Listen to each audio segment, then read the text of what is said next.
जेके news network के इस segment Jharkhand की बात आपके साथ में आज हम बात करेंगे बोकारो जिले की। बोकारो झारखंड राज्य का एक ऐसा जिला है जो अपने सरकारी क्षेत्र के इस्पात उद्योग के लिए प्रसिद्ध है तथा स्टील सिटी के नाम से जाना जाता है। बोकारो छोटा नागपुर पठार में स्थित है। बोकारो के मुख्य अर्थव्यवस्था का आधार बोकारो इस्पात संयंत्र है। बोकारो के अधिकतर निवासी मानसूनी कृषि पर निर्भर करती है। यहाँ के किसान मुख्यतः धान की खेती करते हैं। कुछ किसान जिनके पास सिंचाई के लिए कुएं हैं, वे मौसमी सब्जियों की खेती करते हैं। दामोदर नदी के दक्षिणी हिस्से में पारसनाथ की पहाड़ियों के बीच स्थित है बोकारो। चलिए जानते हैं आखिर क्या है बोकारो का इतिहास, क्या है वहाँ की पर्यटन स्थल। बोकारो का अगर प्रारंभिक इतिहास हम देखें तो पुराने वृहद मानभूम क्षेत्र के एक नगण्य हिस्सा होने के कारण बोकारो जिले के अधिकतर हिस्से की शुरुआती इतिहास का पता लगाना मुश्किल है। मानभूम जिले की सेटलमेंट रिपोर्ट 1928 में यह बताया गया कि सर्वेक्षण और सेटलमेंट कार्यों के दौरान कोई भी पत्थर, शिलालेख, तांबे की प्लेट या पुराने सिक्कों की प्राप्ति नहीं हुई थी। सबसे पुराना प्रामाणिक दस्तावेज मुश्किल से 100 साल पुराना था। बोकारो जिला जो 1991 जनगणना तक धनबाद जिले का हिस्सा था, पूर्व में पुराना मानभूम जिले का हिस्सा हुआ करता था। मानभूम क्षेत्र राजा मान सिंह से अपना नाम प्राप्त किया, जो सम्राट अकबर ने उन्हें उपहार के स्वरूप में दिया था। कालांतर में मानभूम क्षेत्र अत्यंत विशाल होने के कारण वीरभूम, मानभूम और सिंहभूम में विभाजित हो गया। इस क्षेत्र में मुख्यतः कोलार रेस के लोग बसे हुए थे।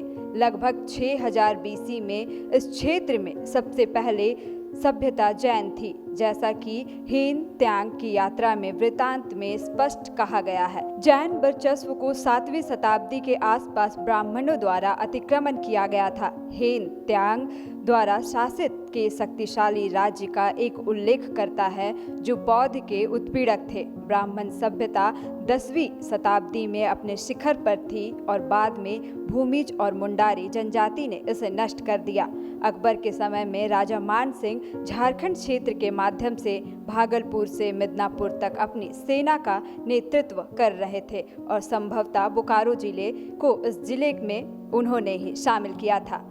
इतिहास के पन्ने बताते हैं कि झारखंड का चौथा सबसे बड़ा शहर कभी छोटा नागपुर के जंगलों में बसा माराफारी नाम का एक गांव था।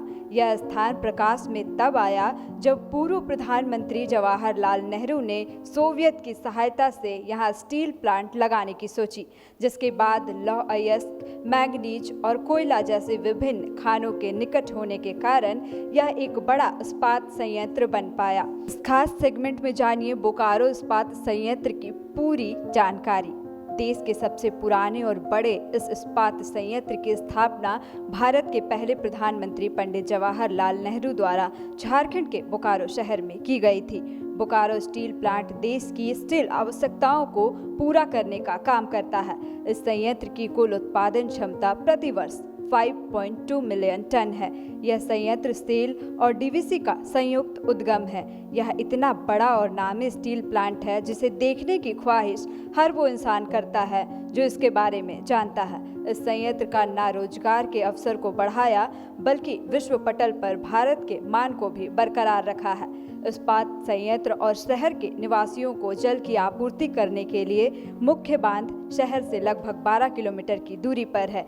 यह शानदार बांध राज्य की गर्ग नदी पर बनाया गया है। हरे भरे हरियाली परिदृश्य से भरा यह बांध भारतीय इंजीनियरिंग के सर्वश्रेष्ठ कामों में से एक है। यह स्थान स्कूल भ्रमण के लिए काफ़ी ज़्यादा प्रसिद्ध है। इसके अलावा यहाँ वीकेंड पर सैर सपाटे के लिए भी पर्यटक अक्सर आते हैं। आसपास के शहरों में यह बांध काफ़ी ज़्यादा लोकप्रिय है। एक आरामदायक सफ़र के लिए आप गर्ग बांध को अपनी बोकारो यात्रा डायरी में शामिल कर सकते हैं। अगर बोकारो के अलग और पर्यटक स्थल की बात करें तो सिटी पार्क भी यहाँ का काफ़ी फेमस पर्यटक स्थल है। जापानी वास्तुकला शैली के साथ यह पार्क शहर के सबसे लोकप्रिय स्थानों में गिना जाता है। इस उद्यान में पर्यटकों के लिए एक कृत्रिम झील भी बनाई गई है, जिसमें 3 खूबसूरत द्वीप भी मौजूद है। यह पार्क कभी जानवरों का भी घर हुआ करता था, लेकिन बाद में इसे जवाहरलाल नेहरू बॉटनिकल गार्डन के रूप में स्थानांतरित कर दिया गया। यह एक छोटा सा बागीचा हाल ही में बनाया गया, जो इस बड़े उद्यान की खूबसूरती पर 4 चांद लगाने का काम करते हैं। सैलानियों की मनोरंजन के लिए यह टॉय ट्रेन की व्यवस्था भी की गई है। पार्क में विभिन्न आयोजन भी किए जाते हैं। बोकारो पूरी तरह से माध्यमिक महत्व के उद्योगों से भरा हुआ है। बोकारो स्टील सिटी कई अन्य बड़े, मध्यम और छोटे औद्योगिक क्षेत्रों के लिए काफी प्रसिद्ध है। तो ये थी कुछ महत्वपूर्ण एवं रोचक जानकारियां बोकारो के बारे में। और भी आगे ऐसी सभी जिलों के बारे में जानने के लिए जुड़े रहें जेके न्यूज़ नेटवर्क के साथ।